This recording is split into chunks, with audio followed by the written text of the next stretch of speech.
મિત્રો, આજે આપણે વાત કરવાના છીએ ઝીણાભાઈ દેસાઈ એટલે સ્નેહરશ્મિ રચિત સ્વર્ગ અને પૃથ્વી વાર્તાની. જો તમે 2012ની આજુબાજુ ધોરણ 9માં ભણતા હશો તો તમે છાયા અને ગંધર્વની આ વાત ગુજરાતીના પાઠ્યપુસ્તકમાં જરૂરથી સાંભળી હશે.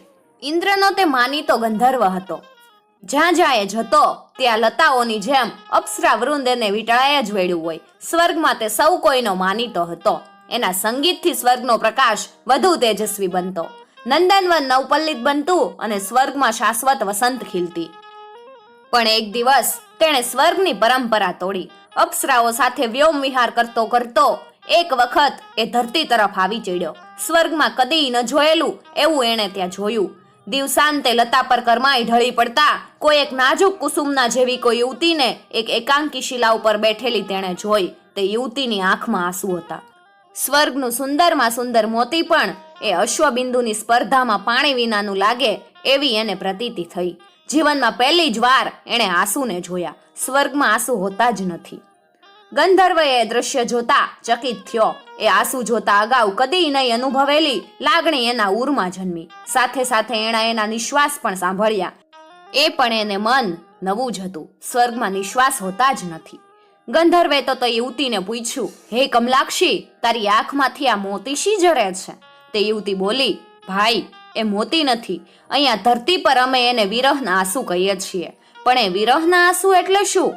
એ શબ્દો દ્વારા નહીં વર્ણવાય, એ તો અનુભવથી જ સમજી શકાય. ગંધર્વને આ બધું રહસ્યમય લાગ્યું. તે સુંદરીને અવલોકતો એ પોતાના પથમાં સ્તંભી ગયો. અપ્સરાઓ હસવા માંડી. એમને એનું આ કુતૂહલ અર્થ વિનાનું લાગ્યું. પણ ગંધર્વના હૃદયના તાર ઝણઝણી ઉઠ્યા. તેણે અપ્સરાઓને કહ્યું, તમે જતા થાવ, હું ઘડીકમાં તમને પકડી પાડીશ. અને હસતી હસતી અપ્સરાઓ ચાલી ગઈ.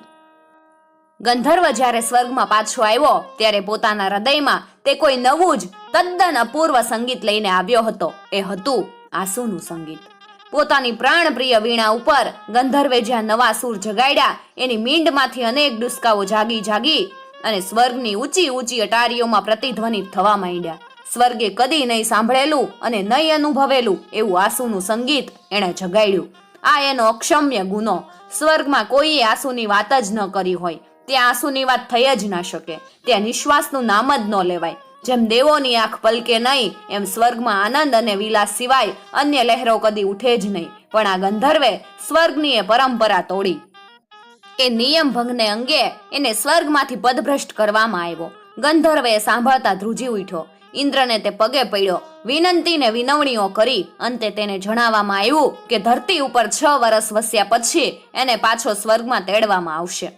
ગંધર્વ સ્વર્ગમાંથી ધરતી ઉપર આવ્યો. કોઈ એક ગાઢ અરણ્યમાં તે આવીને પડ્યો.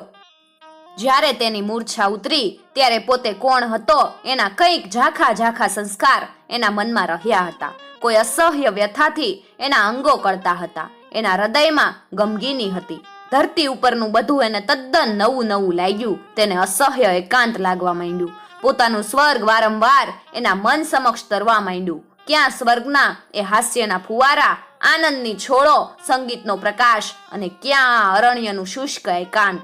એવામાં એને કાને કોઈના રુદનનો ધ્વનિ પડ્યો. એણે ચમકીને એ દિશામાં જોયું. કોઈ એક શબ્દને કેટલાક માણસો સ્મશાને લઈ જતા હતા. તેમાંના કેટલાક રડી રહ્યા હતા. શબ્દની નજીક કોઈ એક યુવતી ચાલી રહી હતી. એના મુખ ઉપર કોઈ અલૌકિક તેજ હતું. તેના લલાટ ઉપર કુમકુમની અર્ચા શોભી રહી હતી. કેટલાક લોકો એને કહેતા હતા, બેન, પાછી જા, પાછી જા. એમ એ શબ્દની વધુ ને વધુ નિકટ જતી હતી. ગંધર્વને એ બધું તદ્દન નવું લાગ્યું. એણે સ્વર્ગમાં સાંભળ્યું હતું કે ધરતી પર માણસોને એક દિવસ મરવું પડે છે. પણ એ વખતે એને ખ્યાલ ન હતો કે ચેતનહીન દેહ ઉપર આવું અપાર હેત વર્ષાવાતું હશે. તેનું કુતૂહલ વધ્યું.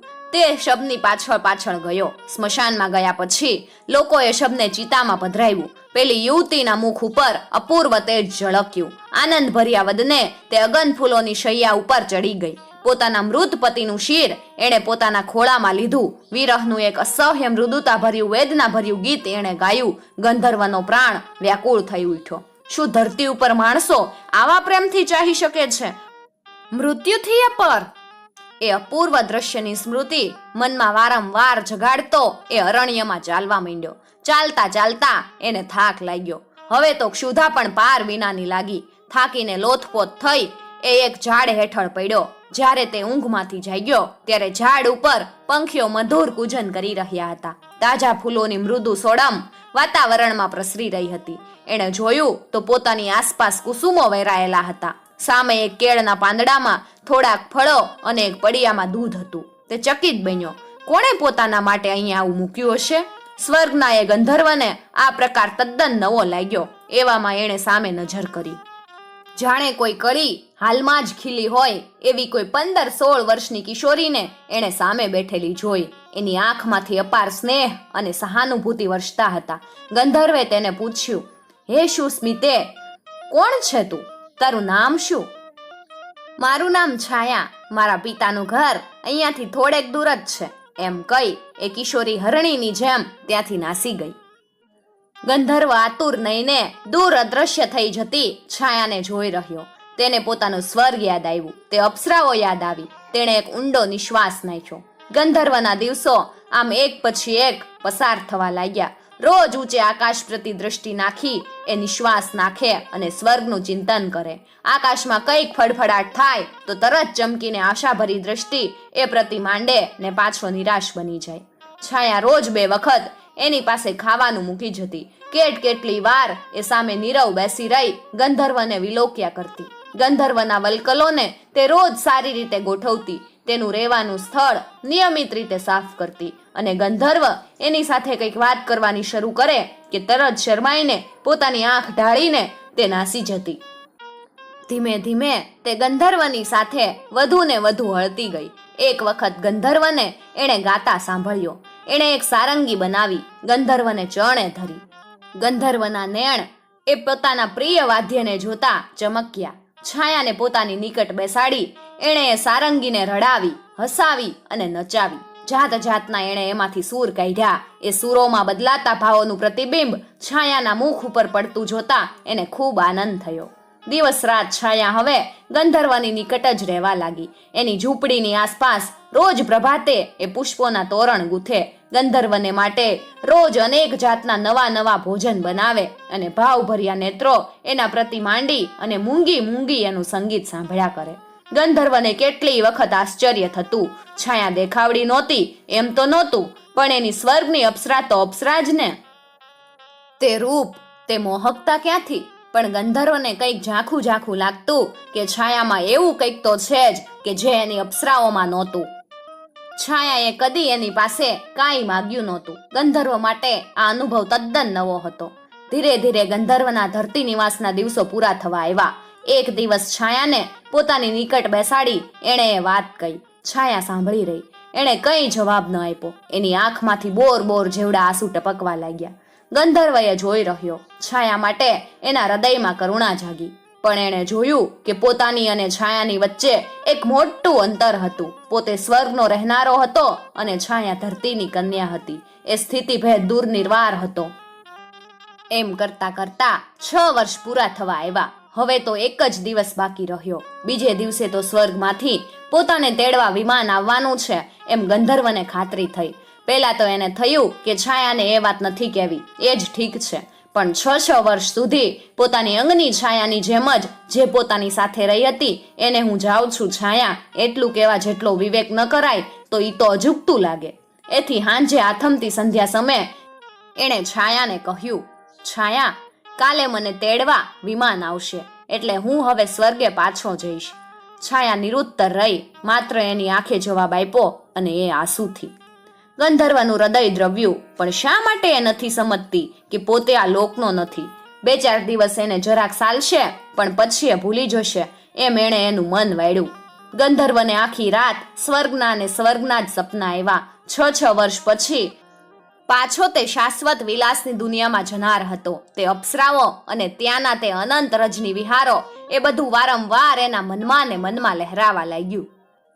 છાયા તે રાતે ઊંઘી નહીં. 3-4 વખત એ ગંધર્વની નિકટ આવી ભાવભર્યા નયને એના બીડાયેલા નેત્રો પ્રતિ નિશ્વાસ સહ જોઈ રહી. આખી રાત એણે ગંધર્વ માટે નવા વલ્કલ તૈયાર કર્યા. એના ઉપર ફૂલોના શણગાર ગૂંથ્યા. એ ઉઠે એ પહેલા તો એણે અનેક પકવાન તૈયાર કરી દીધા. ઝૂંપડીમાં ચારેય બાજુએ એણે મૃદુ સૌરભ ફેલાવી દીધી. ગંધર્વનું હૃદય તો આનંદથી ભર્યું હતું. એ આનંદના ઘેનમાં ઝૂંપડીમાં થયેલો ફેરફાર પણ એને ધ્યાનમાં આવ્યો નહીં. પોતાના નવા સુંદર વલ્કલોનો પણ એને ખ્યાલ રહ્યો નહીં. ઉતાવળું ભોજન આટોપી એણે છાયાને કહ્યું, છાયા, હું હવે જઈશ. મારાથી હવે અહીંયા વધુ નહીં રહેવાય. શ્વેતગીરી પર મને તેડવા આજ વિમાન આવશે. છાયાએ કંઈ જવાબ ન આપ્યો. તેના ચરણમાં તે નમી. તેની પદ્રજ શિરે લઈ પોતાના નયન નીરથી એના પગ ધોઈ એના પર કુમકુમ અક્ષત ચડાવ્યા. ગંધર્વ પાસેથી એક પણ શબ્દની અપેક્ષા વિના એ ઝૂંપડીમાં તરત જ અદૃશ્ય થઈ ગઈ. ગંધર્વને સહેજ દુઃખ થયું, પણ શા માટે એણે આવો મોહ રાખવો જોઈએ? શા માટે તે સમજતી નથી કે પોતે દેવલોકનો છે અને તે મૃત્યુલોકની છે? શ્વેતગીરી પ્રતિ ગંધર્વે ડગ માંડ્યા. રસ્તામાં એને કોઈ અપૂર્વ સુરભીનો ખ્યાલ આવ્યો. તેણે તે ક્યાંથી આવે છે એવું જોવા નેણ ફેરવ્યા તો પોતાના વલ્કલ તરફ એની નજર પડી. ત્યારે જ એને ખ્યાલ આવ્યો કે આખી રાત જાગી છાયાએ તેના સ્વર્ગ ગમન માટે આ સુંદર કુસુમ સજ્જ વલ્કલ તૈયાર કર્યા હતા. તેને આજનું એ અમૃત મીઠું ભોજન પણ યાદ આવ્યું. કેવો પ્રેમ, કેવો સ્વાર્થ ત્યાગ! છાયાને પોતે કૃતજ્ઞતાનો એક મીઠો પણ શબ્દ ન કહ્યો. સ્વર્ગમાંથી પોતે ધરતી પર જે દિવસે આવ્યો એ પ્રસંગ તેને યાદ આવ્યો. જે સ્વર્ગના લોકોને દિવસ રાત તે પોતાના અદ્ભુત સંગીતથી ગાંડા કરતો હતો, તેમણે જ્યારે તે સ્વર્ગમાંથી પૃથ્વીલોક પર આવ્યો એ પ્રસંગ યાદ આવ્યો. તેણે વિચાર્યું કે એકવાર છાયાને મળે અને એને ધન્યવાદ કરે. આમ વિચારી એ છાયાના ઘર તરફ ચાલ્યો.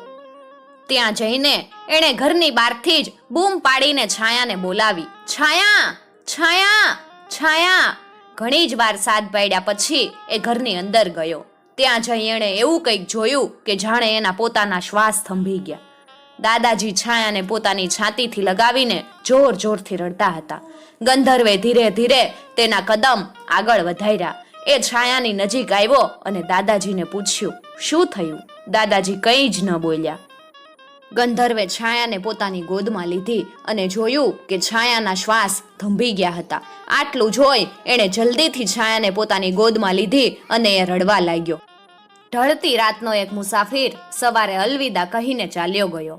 જીવતે જીવતા છાયા ગંધર્વની ન થઈ શકી, પરંતુ મરતા જ ગંધર્વ ઉપર પોતાનો હક જતાવી અને આ દુનિયામાંથી ચાલી ગઈ. સ્વર્ગથી આવેલું વિમાન ગંધર્વને લીધા વિના જ પાછું ગયું. ગંધર્વે પોતાની બીજી જિંદગી એ જ ઝૂંપડીમાં વિતાવી, એ પણ એ જ વલ્કલની સાથે.